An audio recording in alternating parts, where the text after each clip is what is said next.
एक थैले में 3 सफ़ेद तथा 2 काली गेंदें हैं। यादृच्छा एक सफ़ेद गेंद निकालने की प्रायिकता ज्ञात कीजिए। यहाँ पर सवाल क्या कह रहा है, यहाँ पर ये कह रहा है कि एक थैला है, उसमें 3 सफ़ेद वाइट बॉल है और 2 ब्लैक बॉल है और एक सफ़ेद गेंद निकालना है। ठीक है, तो हम क्या करेंगे, यहाँ से मान लेंगे कि कुल गेंदों की संख्या, कुल गेंदों की जो संख्या हो जाएगी, यानी उस थैले के अंदर, उसी को हम लोग क्या कहेंगे, एन ऑफ एस कहेंगे। तो एन ऑफ एस का मतलब कितना हुआ, 3 सफ़ेद है और 2 काली गेंद है, इसका मतलब कि 5 गेंदें हो गई टोटल। अब यहाँ पर मान लेते हैं कि एक सफ़ेद गेंद निकालना है, तो घटना तो वही हो जाएगी सफ़ेद गेंद वाली।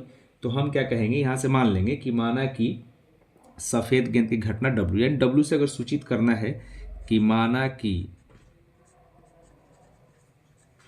सफ़ेद गेंद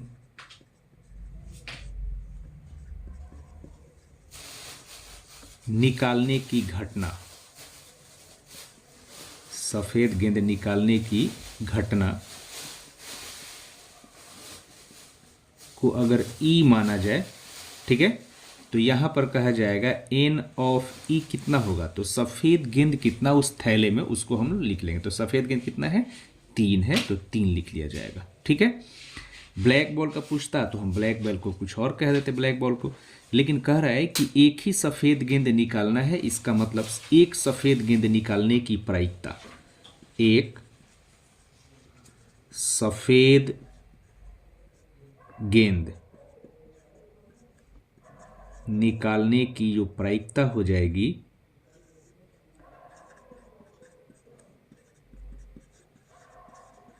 कितनी हो जाएगी, यहां से हम कहेंगे P ऑफ E, सफ़ेद गेंद निकालने की प्रायिकता, तो कितना होता है, N of E by N of S। Clear है, तो N ऑफ E का वैल्यू 3 और N ऑफ S का वैल्यू कितना हो गया, 5 हो गया। तो ये 3 बाई जो 5 आया, यही इस थैले से जिसमें 3 सफ़ेद और 2 काली गेंदें हैं, उसमें से एक सफ़ेद गेंद निकालने की प्रायिकता हो जाएगी। ये क्वेश्चन 2011 बिहार बोर्ड इंटरमीडिएट में पूछा गया था, तो इसको सही तरीके से आप प्रैक्टिस कर लेंगे। 2 पासों को फेंककर 7 या 11 संख्याएं प्राप्त करने की संभावना क्या है। इसका मतलब ये कह रहा है कि what is the chance of getting 7 और 11 विथ 2 डाइस। कहा जा रहा है कि 2 पासों को फेंका जा रहा है, 7 आए या 11 संख्याएं आए, तो इसकी संभावना क्या होगी, प्रायिकता क्या होगी, ताकि 7 आए या 11 आए। तो जब भी देखना या शब्द दिया रहे ना, या इंग्लिश में OR और दिया रहे, तो इसका मतलब कि यूनियन निकालना है आपको। क्लियर हो गया। तो यहाँ पर हल करते वक्त हम क्या करेंगे, सबसे बड़ी बात है कि 2016 में पूछा गया सवाल है, बिहार बोर्ड के अंदर ये क्वेश्चन पूछा गया। तो यहाँ पर सबसे पहले एन ऑफ एस निकाला जाता है। एन ऑफ एस का मतलब 2 पासों को अगर फेंकेंगे ना, तो कुल संख्याएं कितनी आएगी, तो एक पासा पे 1 2 3 4 5 6, यानी 6 संख्याएं, और दूसरे में भी 6, दोनों को क्या करते हैं, मल्टीप्लाई करते हैं, गुणा करते हैं। इसका मतलब कि एन ऑफ एस का जो वैल्यू हो जाएगा, पहले में 6 और दूसरे में भी 6, कितना हो जाएगा, 36, 36 के बराबर हो जाएगा एन ऑफ एस। अब यहाँ से 36 जो है, तो हम उसका बनाएंगे टोटल ऑर्डर पेयर में, जो आपका सेट होता है, सेट के अनुसार से। तो सिंपल हम लिख लेते हैं कि माना कि, यहाँ से मान लेंगे कि माना कि अंकों का योग, अंकों का योग 7, क्योंकि पहला कारण है 7, तो 7 होने की घटना, होने की घटना या प्राप्त करने की घटना को मान लिया हमने E1। तो जो E1 होगा, 7 जो आएगा, वो इस तरीके से हम लिख लेते हैं, कौन कौन सा संख्या आएगा। तो मान ले पहले पासा पर 2 आया, तो दूसरे पर कितना आया होगा, 5 आया होगा। ठीक है, इसको फिर पलट देते हैं कि मान लो कि पहले पर 5 आया होगा, तो दूसरे पर कितना आया होगा, 2 आया होगा, तब ना 7 होगा, दोनों का सम, दोनों का जोड़। इसके बाद पहले वाला पर 4 आया होगा, तो दूसरे वाले पर 3 आया होगा, फिर इसको पलट दीजिए, पहले वाले पर 3 आया होगा, तो दूसरे पर कितना आया होगा, 4।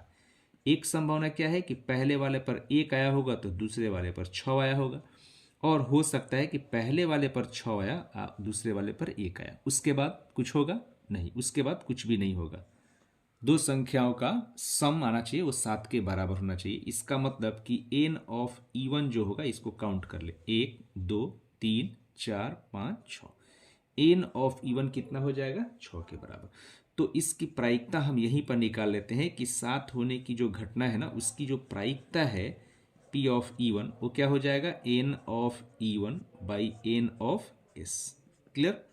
एग्जाम में इतना हम डिटेल नहीं लिखेंगे, पी ऑफ इवन डायरेक्टली आप निकाल लेना। एन ऑफ इवन का वैल्यू कितना है आपका, 6 आया है, और इसका 36 कैंसिल करेंगे तो 1/6 के बराबर। क्लियर। अभी एक और चीज बाकी है, 11 का, 7 का तो खत्म हो गया। अब फिर से पुनः माना कि, यहां से कह देंगे पुनः माना कि अंकों का योग, अंकों का योग कितना, 11। इसी तरीके से होने की घटना, आप सही तरीके से इसको आप प्रैक्टिस करेंगे बेहतर होगा। ये E2 मान लिया जाए। क्लियर। तो इस तरीके से जैसे E2 मान लिया जाए तो E2 को भी हम सही तरीके से लिखेंगे कि भाई कौन कौन सी संख्याएं हैं जिसको जोड़ने के बाद, लेकिन संख्याएं कौन सी, पासे के ऊपर की ही संख्या। क्लियर हो गया। तो हम क्या करेंगे, मान लेते हैं कि पहले वाला पर 5 आया होगा तो दूसरे वाला पर 6 आया होगा, तभी 11 हो सकता है। और एक पर 6 तो दूसरे पर क्या हो जाएगा, 5। इसके अलावा तो कोई संख्या होगी नहीं जो कि 11 के बराबर, क्योंकि दोनों पर 6 लिखेंगे तो 12 हो जाएगी, इसलिए यही दो संख्या हो जाएगी। इसका मतलब कि एन ऑफ E2 में कुल संख्या कितनी हो जाएगी, 2। तो इसका यहीं पर निकाल देंगे कि इसकी प्रायिकता कितनी होगी। तो इसी तरीके से n of E2 by n of S लिखने की जरूरत नहीं है, डायरेक्टली हम लिख लेंगे। ये 2 बाई कितना हो जाएगा, 36। इसका मतलब कितना हो जाएगा, 1/18, 18। क्लियर। अब मुझे यहां पर क्या करना है, दोनों घटनाएं परस्पर अपवर्जी है। तो एक चीज याद रखना कि परस्पर दो घटनाएं जब आपस में अपवर्जी होता ना, तो उसका ए इंटरसेक्शन बी निकाला जाता है, तो उसको हम लिखते हैं 5। लेकिन जब यहां से n of A intersection B लिखा जाए तो आंसर कितना होगा, 0। लेकिन प्रायिकता की बात कह रहे हैं तो प्रायिकता ए इंटरसेक्शन बी का वैल्यू कितना हो जाएगा, 0 के बराबर। जब दो घटनाएं ए और बी, मान लीजिए कि दो घटना है, दो इवेंट है ए और बी के नाम से, और दोनों परस्पर अपवर्जी है, तो कहा जाएगा कि जब दोनों परस्पर अपवर्जी रहेंगी यहां पर, ठीक है, तो इसका जो प्रायिकता होगी वो किसके बराबर हो जाएगी, 0 के बराबर हो जाएगी। क्लियर है, 0 के बराबर। अब यहां पर हम देख रहे हैं कि यह दोनों घटनाएं परस्पर अपवर्जी है, इसलिए हम कहेंगे कि चूंकि या शब्द कह रहा है तो हमने शुरू में ही बताया था कि यूनियन निकालना रहता है, तो E1 यूनियन E2। क्लियर है। यानी दो घटनाएं जब परस्पर अपवर्जी हैं तो कहा जा रहा है कि दो पासों को फेंककर 7 या 11 संख्याएं प्राप्त करने की संभावना क्या होगी, तो P of E1 in union E2 क्या होता है, P of E1 plus P of E2 और minus P of E1 intersection E2। लेकिन इसका तो मान शून्य है, तो इसको लिखने की कोई आवश्यकता नहीं, हम नहीं भी लिख सकते हैं, क्योंकि एग्जाम में आप लिखना होगा तो इसको इग्नोर भी कर सकते हैं, लिखने की आवश्यकता नहीं है। क्लियर हो गया। अब देखिए आप यहां से क्या करोगे,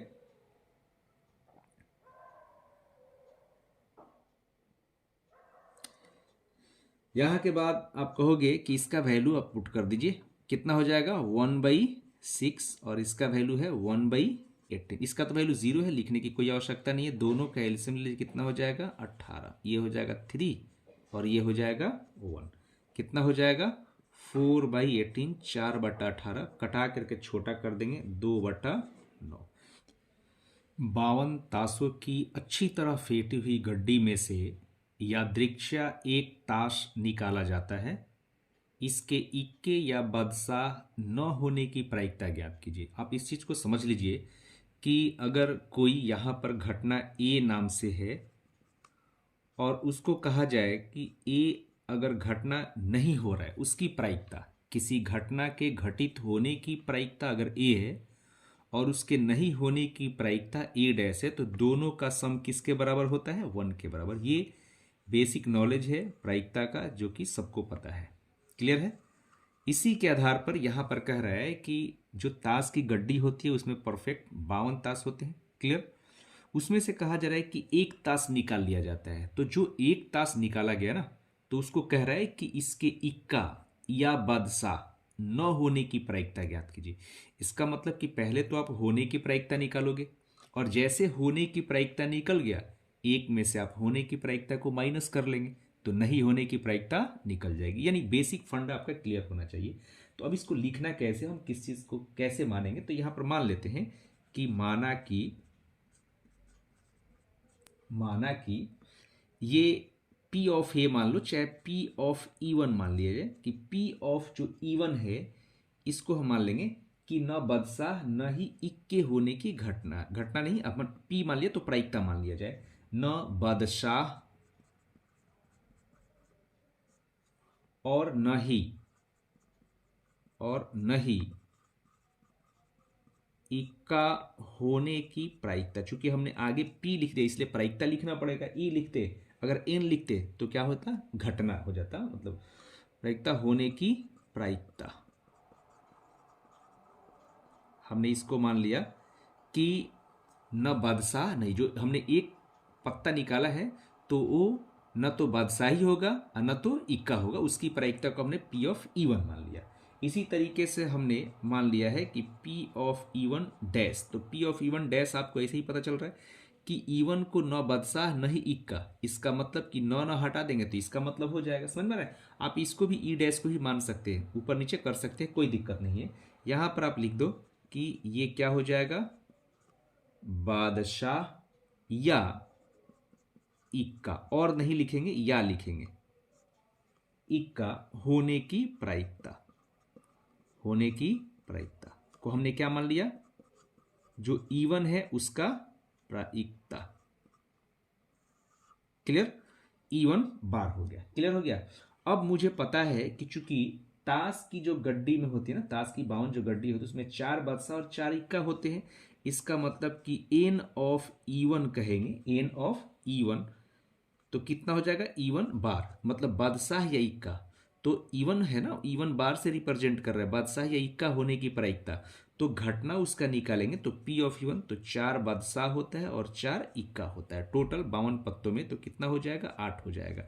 इसका मतलब यहीं पर हम P ऑफ E1 बार निकाल देंगे तो कितना हो जाएगा, N of E1 bar by N of S, तो 4, और भाई टोटल ताश का पत्ता कितना होता है, 52 ना होता है, तो 52 लिख देंगे, क्योंकि N ऑफ S की वैल्यू कितना हो जाएगा, 52। अब इसको कैंसिल करेंगे तो 2 से करेंगे, नहीं तो छोड़ देंगे, आप इतना ही रहने दो, कोई दिक्कत नहीं। क्लियर हो गया, इतना हो गया। अब हम बात करेंगे यहां से डायरेक्टली आकर के कि अगर P ऑफ E कहा जाए तो P ऑफ E1 का मतलब क्या हो जाएगा, P ऑफ E1 का मतलब कि न बादशाह न ही इक्का। ये तो आपका निकल गया कि बादशाह या इक्का होने की प्रायिकता। अब मुझे पता है कि होने की प्रायिकता और नहीं होने की प्रायिकता का सम कितना होता है, 1 के बराबर। तो P ऑफ E1 को अपने क्या माना है, न बादशाह न ही इक्का होने की प्रायिकता। इसका मतलब कि 1 माइनस होने की प्रायिकता, क्या होने की प्रायिकता, बादशाह या इक्का होने की प्रायिकता। अब इसका वैल्यू हम रख देंगे 1 माइनस 8/52। एलसीएम लेंगे तो कितना हो जाएगा, 52, यहां से 52 और माइनस 8 कितना हो जाएगा, 44 और बाई 52। अब कितना से कटा दो, 4 से कटा दीजिए, 4 एकम 4, 4 एकम 4, ये 4 एकम 4 और 4 तिहाई 12, 11/13 हो जाएगा। यही 52 ताश के पत्ती में से जब एक पत्ता निकाल लेंगे ना, ताश का पत्ता निकाल लेंगे, तो उसमें एक या तो इक्का होगा या बादशाह न होने की प्रायिकता। अगर होने की प्रायिकता कहता तो हम यही कह देते, नहीं होने की प्रायिकता 11/13 के बराबर। और इस टाइप से सवाल पूछता है, ध्यान रखिएगा इस टाइप का क्वेश्चन। एक छात्र द्वारा परीक्षा उत्तीर्ण की प्रायिकता 3/5 है। इसका मतलब कि कोई एग्जाम हो रहा है, उसमें एक स्टूडेंट है, स्टूडेंट में बॉयज, उसका उस एग्जाम में पास होने का जो प्रोबेबिलिटी है वो 3/5 है। वहीं पर एक स्टूडेंट है जो कि गर्ल्स है, वही एग्जाम पास करने की प्रायिकता 2/5 है, 2/5 है। तो ये कहा जा रहा है कि प्रायिकता ज्ञात कीजिए कि इनमें से कम एक यह परीक्षा पास कर जाए, उत्तीर्ण कर जाए। तो यहां पर जैसे कम से कम आए ना, सब समझना कि यूनियन की बात हो रही है। क्या हो रहा है, यूनियन की बात। तो यहां पर हम मान लेंगे हल बनाते वक्त यानी सॉल्यूशन करते वक्त यहां पर लिखना पड़ेगा कि जो छात्र है, छात्र द्वारा जो परीक्षा पास करने की जो प्रायिकता है उसको पी ऑफ ए मान लीजिए। यहां से मान लेंगे कि माना कि छात्र द्वारा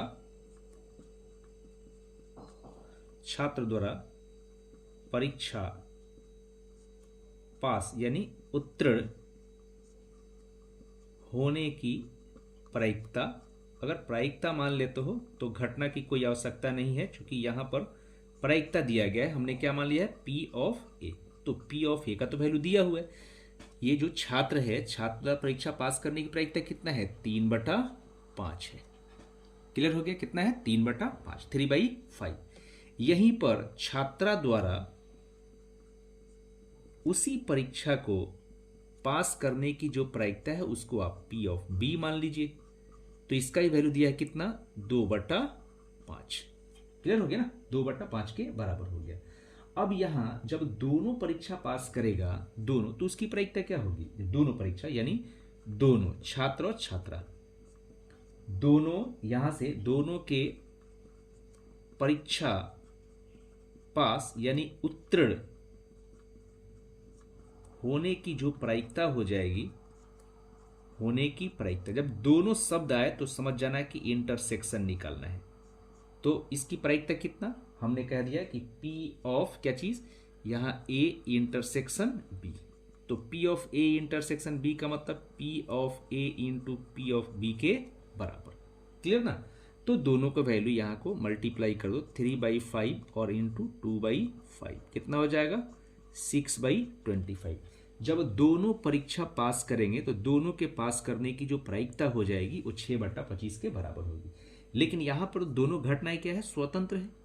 दोनों घटनाएं क्या है, स्वतंत्र है। और जब स्वतंत्र है, ठीक ना, तो यहां से कहा जा रहा है कि दोनों में से कम एक, कम से कम एक यह उत्तर एग्जाम पास कर जाए तो उसकी प्रायिकता कितनी होगी। तो उसको हम क्या बोले थे कि जब भी निकालना होगा कम से कम करके प्रायिकता, तो इसका मतलब कि यूनियन। आज जब दोनों की बात हो तो इंटरसेक्शन। तो P of A union B का फॉर्मूला होता है P of A plus P of B और minus P of A intersection B, जिससे ये पता चल जाएगा कि इनमें से जो छात्र है और छात्रा जो है, दोनों में से कम कोई एक ये परीक्षा पास कर जाए। तो पी ऑफ ए का मतलब छात्र द्वारा पास करने की प्रायिकता 3/5 और छात्रा द्वारा कितना था, 2/5, ये दिया हुआ था। और ये हमने निकाल लिया था कि दोनों जब परीक्षा पास करेंगे ना तो उसकी प्रायिकता कितने होगी, तो 6/25। क्लियर ना। ये याद रखना, ये लाइन की जब दोनों परीक्षा पास करेंगे तो जब दोनों शब्द आएगा तो समझना है कि इंटरसेक्शन है, और इंटरसेक्शन होगा तो यहां पर मल्टीप्लाई कर लेंगे। अब इनका आप एलसीएम लेकर के सॉल्व कर लीजिए, 25 हो जाएगा, ये 15 हो जाएगा, ये आपका कितना हो जाएगा, 3 6 हो जाएगा, और यहां से -6 हो जाएगा, यही ना होगा। तो हम कितना कर लेंगे यहां से, इसको 15/25 के बराबर, 15/25 होगा, कैसे हमने गलती कर देगा, ये 5 15 6/25, तो 25 हो गया। अरे हो, हाँ, कितना आ जाएगा, 50 25, 5 3 15 और 5 5 10 ना होगा, यहां से कितना हो जाएगा, 10 हो जाएगा, गलती हो गया था, कितना हो जाएगा 10 और -6, अब कितना हो जाएगा, 10 में से क्या हो जाएगा, 19 हो जाएगा, और 19 बटा आपका 25 हो जाएगा। ठीक है, दोनों में से कम एक छात्र या परीक्षा पास करेगा तो उसकी प्रायिकता 19/25 होगी। बहुत ही इंपॉर्टेंट क्वेश्चन है ये, और बिहार बोर्ड को इतना पसंद है कि तकरीबन हर 1-2 साल के अंदर में पूछते रहता है, और कभी कभी तो ऐसा होता है कि लगातार पूछता है। ये सवाल बहुत बार पूछा जा चुका है, तो इस बार हमने बोर्ड मॉडल के तौर पे इसको रखा है क्वेश्चन को, और यहाँ पर डेटा चेंज कर सकता है, लेकिन इस डेटा के अनुसार हम सवाल को सॉल्व करेंगे और अच्छी तरीके से सिखाएंगे किस तरीके से एग्जाम में बना करके आना है टोटल सही ढंग से। तो आप सही तरीके से समझे इसको। सवाल कह रहा है कि ए 75% मामलों में यानी स्थितियों में सत्य बोलता है, जबकि बी 90% स्थितियों में। इसका मतलब सही तरीके से समझ लेना है कि ए नाम का कोई व्यक्ति है, अगर 75% मामलों में सत्य बोलता है, इसका मतलब कि ये भी झूठ बोलता होगा। तो झूठ कितना बोलता होगा, 25% से दिख रहा है परसेंटेज के हिसाब से। जबकि यहीं पर कह रहा है कि बी नाम का एक दूसरा व्यक्ति है जो कि 90% मामलों में क्या बोलता है कि ये सही बोलता है। ठीक है, 90% मामलों में, यानी कहीं ना कहीं ये भी जाकर आपका 10% ये भी झूठ बोलता है। तो कहा जा रहा है कि कितनी प्रतिशत स्थितियों में यानी कितने % मामलों में वे एक ही बात पर यानी एक ही तथ्य को कहने में एक दूसरे का विरोध करते हुए दिखाई पड़ते हैं। समझ में आ रहा है? बहुत इंपॉर्टेंट क्वेश्चन है, इसको सही तरीके से आप समझेंगे और बिल्कुल आसान है सवाल। दीर्घ उत्तर ये प्रश्न में पूछता है, कभी कभी लघु में भी पूछ लेता है, लेकिन इसको अच्छे से समझ लेना है, चाहे जिसमें पूछा जाए आप अच्छे तरीके से बना सको। तो हम यहाँ से जो प्रोबेबिलिटी का बेसिक फंडा होता है उसके हिसाब से चलते हैं। तो यहाँ पर मान लेंगे, हल करते वक्त यहाँ पर लिख लेंगे हल, यहाँ पर माना कि ए द्वारा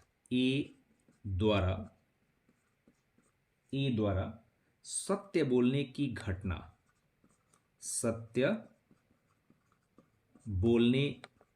घटना बराबर मान लो E1 है।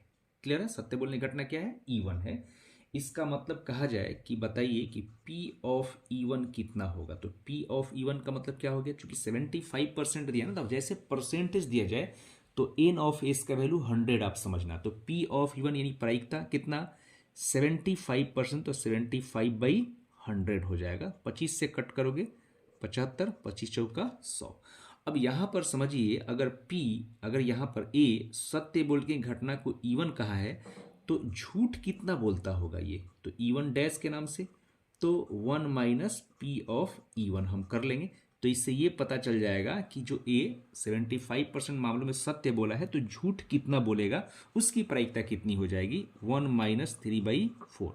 सॉल्व करेंगे तो आपका 1/4 आ जाए। क्लियर है? यानी इतने मामले में वो झूठ बोलता है। कौन? A। इसी तरीके से आप B का भी हिसाब कर लो कि मान लीजिए कि माना कि B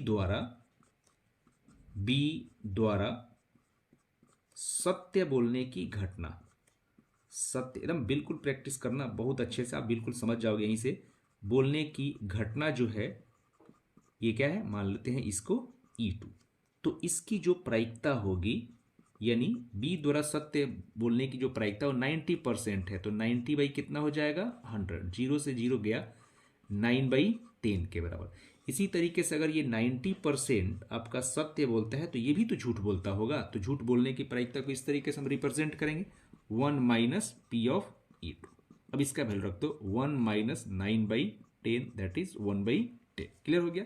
ये A द्वारा सत्य बोलने की घटना और झूठ बोलने की घटना, सॉरी प्रायिकता, B द्वारा सत्य बोलने की प्रायिकता और B द्वारा झूठ बोलने की प्रायिकता हम निकाल लिए।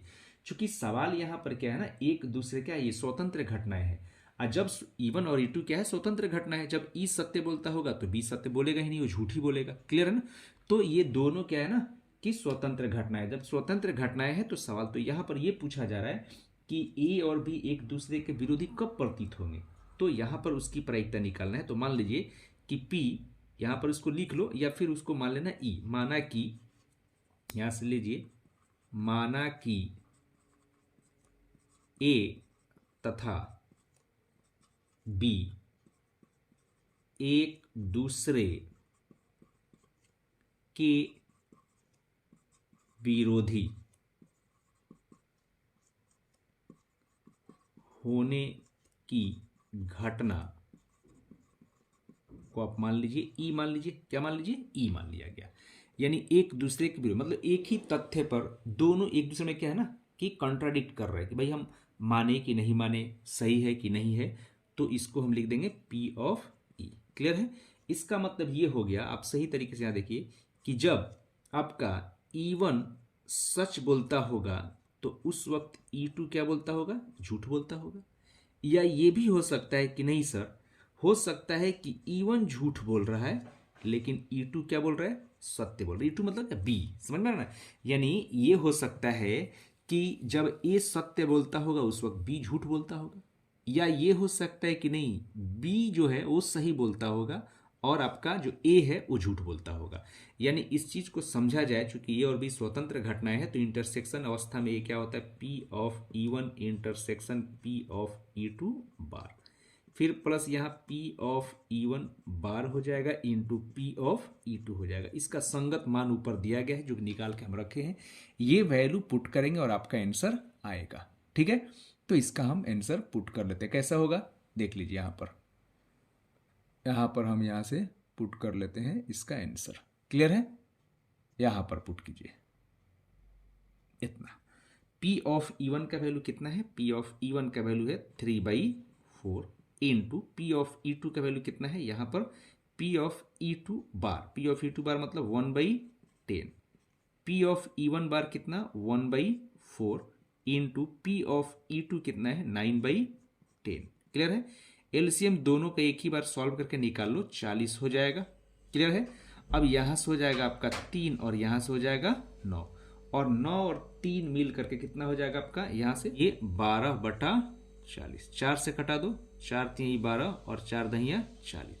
इसका मतलब कि 3/10 होगा, ए और बी एक दूसरे के विरोधी होंगे, उसकी प्रायिकता 3/10। लेकिन यहां पर तो सवाल पूछ रहा है क्या चीज, सवाल आपसे क्या पूछ रहा है, सवाल पूछ रहा है कि प्रतिशत कितना होगा, क्या पूछ रहा है, प्रतिशत। तो प्रतिशत का मतलब क्या हो गया, यहां पर लिख देंगे कि अतः प्रतिशत स्थितियां जिनमें ए और बी एक दूसरे को विरोध करते हैं, यानी प्रतिशत जो प्रायिकता हो जाएगी, प्रतिशत प्रायिकता जो हो जाएगी वो कितनी हो जाएगी आपका 3/10 और इंटू 100। इसको सॉल्व करेंगे तो 0 से 0 चला गया, यह आपका 30%, यानी 30% मामलों में हम कह सकते हैं कि ए और बी एक दूसरे के क्या करेंगे, विरोध करेंगे।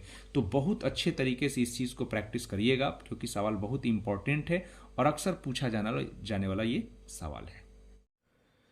ये सवाल कह रहा है इसमें कि यदि 3 छात्रों द्वारा किसी प्रश्न के हल करने की प्रायिकताएं क्रमशः 1/3, 1/4 और 1/5 है। यहां पर सवाल में ये कह रहा है कि तीन स्टूडेंट है और कोई प्रश्न दिया गया है, तो इसको प्रश्न करने की प्रायिकताएं दे दी गई है। मान लो 3 छात्र, कुछ भी हो सकता है ना, उनको सॉल्व करने की प्रायिकता इतनी दी गई है, 1/3, 1/4, 1/5। तो सवाल कह रहा है कि बताओ तो प्रश्न हल किए जाने की प्रायिकताएं कितनी होगी, मतलब किसी एक द्वारा हल कर दिया जाएगा या सब द्वारा हल कर दिया जाएगा, तो कितनी प्रायिकता होगी। जब इस तरीके के सवाल पूछा जाए कि प्रश्न जो दिया गया है उसको कितने तरीके से प्रश्न हल किए जाने की प्रायिकता क्या होगी, तो उस स्थिति में हम यूनियन निकालते हैं। क्या निकालते हैं, यूनियन वाला। मतलब हो सकता है कि ए द्वारा सॉल्व हो गया होगा या बी द्वारा या तीनों द्वारा सॉल्व हो गया होगा, उस स्थिति में हम यूनियन का काम करते हैं। क्लियर है। तो यहां पर वही स्टेप होगा, मान लिया जाएगा कि माना कि तीनों छात्रों द्वारा प्रश्न हल करने की प्रायिकता मान ली जाएगी। माना कि तीनों छात्रों द्वारा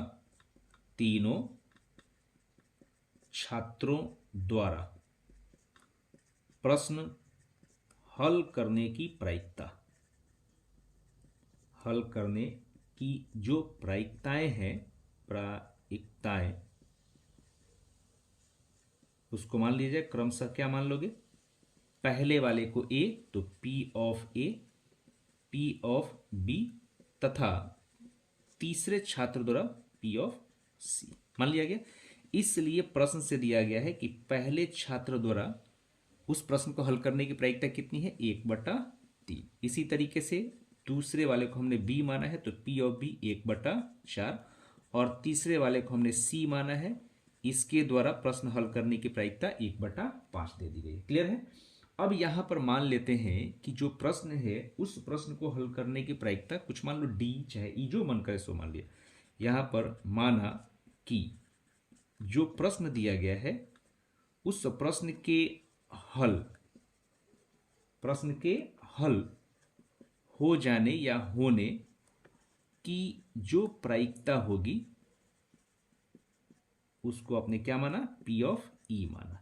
यानी पी ऑफ ई जो होगा इस क्या हो जाएगा, हमने क्या बताया था कि यूनियन निकालेंगे, किसी एक द्वारा या दोनों द्वारा या तीनों द्वारा सॉल्व कर लिया जाएगा, P of A union B union C. अब इसका फॉर्मूला होता है, इस फॉर्मूला को आपको याद भी करना पड़ेगा और ध्यान में रखना पड़ेगा। ठीक है।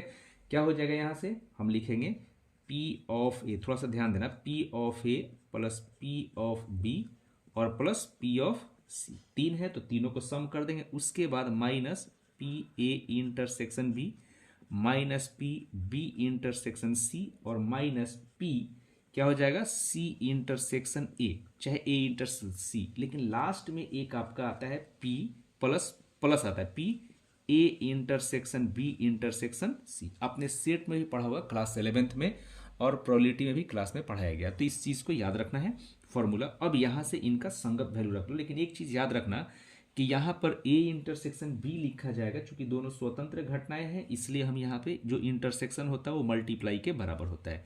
समझ में आ रहा है? ये चीज़ ध्यान रखना। तो हम क्या करेंगे, डायरेक्टली इसका वैल्यू पुट करते हैं। पी ऑफ ए का मान है 1/3 और पी ऑफ बी का मान है 1/4 और इसका वैल्यू है 1/5, 1/5 माइनस जो पी ए इंटरसेक्शन बी है उसको P of A into P of B लिखोगे, तो पी ऑफ ए का वैल्यू 1/4 और इंटू पी ऑफ बी का वैल्यू 1/5। ये ना, सॉरी गलती है ना, इसका वैल्यू कितना है, इसका वैल्यू है 1/3 और पी ऑफ बी का वैल्यू कितना है 1/4 माइनस यहाँ से बी इंटरसेक्शन सी, तो बी इंटरसेक्शन सी का मतलब कितना, बी का वैल्यू कितना है 1/4 और सी का वैल्यू 1/5। फिर सी इंटरसेक्शन है, मतलब सी का पहले लिख दो 1/5, उसके बाद ए लिखो 1/3, प्लस का साइन दिया जाएगा। A intersection B intersection C मतलब तीनों को मल्टीप्लाई 1/3, 1/4 और 1/5। इसको सॉल्व कर देंगे ना तो आपका आंसर आ जाएगा। क्लियर है? हम सबसे पहले क्या करेंगे, इनको करेंगे, ये 1/3 हुआ, ये 1/4 हुआ, ये 1/5 हुआ और ये 1 कितना हो जाएगा 12 हो जाएगा, ये 1 कितना हो जाएगा 20 हो जाएगा, ये कितना हो जाएगा 1/15 हो जाएगा और ये कितना हो जाएगा 1 कितना 3 चौका 12, 12×5 60 हो जाएगा। क्लियर ना? अब इनका तीनों कैल्शियम लेंगे तो कितना हो जाएगा, इन तीनों कैल्शियम लोगे तो किसके बराबर हो जाएगा 60 के बराबर। ये हो जाएगा आपका 20×3=60, 20 हो जाएगा, ये हो जाएगा 15×4=60, 15 हो जाएगा, 12×5=60, 12 हो जाएगा, फिर -5 हो जाएगा, माइनस 20×3=60, 3 हो जाएगा, 15×4=60 -4 हो जाएगा और ये +1 रहा। इनको सॉल्व कर दे कितना हो जाएगा, ये देखो 5 3 8 8 4 8 4 12, 12 से ये 12 चला जाएगा, ये मतलब खत्म हो गया। देखो 5 और 3 कितना हो जाएगा 8 और 8 3 8 4 12, तो ये 12 ना हो गया, तो ये 12 इस माइनस वाले 12 से खत्म हो गया। ये हो जाएगा 20 15 और 1, तो 20 और 15 कितना हो जाएगा आपका 35 और 1 36, मतलब 36 और बटा 60। ठीक ना? अब आप कितना कितना से कटा दोगे, आप कटा दो 12 से, 12 यही 36 और 12×5 60, 3/5 होगा। वो उस प्रश्न को इन तीनों द्वारा हल करने की प्रायिकता हो जाएगी। क्लियर?